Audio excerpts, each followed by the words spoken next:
ತರುವಿನ ನೆರಳು ಕೊಡುವಂತ ಸುಖವು ಕೊಡುವನು ಕೃಪೆಯ ದಿನವು. ಸ್ಥಿರ ಇರುವ ಮನ ಎನಗಿರಲಿ ಶರಣಾಗತಿ ಎಂದು ಬರಲಿ. ಭಗವಂತನ ಪ್ರಿಯ ಮಗನಿವನ ಸಾರಿ ಬದುಕು ಇರಲಿ.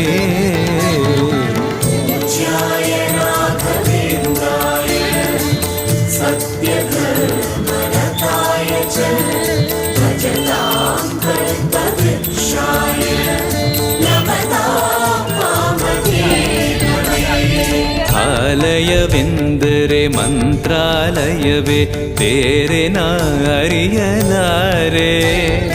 ರಾಜನು ಎಂದರೆ ಶ್ರೀ ಗುರು ರಾಜನೇ ಮತ್ತು ನಾ ತಿಳಿಯಲಾರೆ. ಆಲಯವೆಂದರೆ ಕೇಳೋದು ಹೇಳು ನೋಡೋಣ ಎಷ್ಟು ಕಮ್ಮಿ ಆಗ್ತದೆ.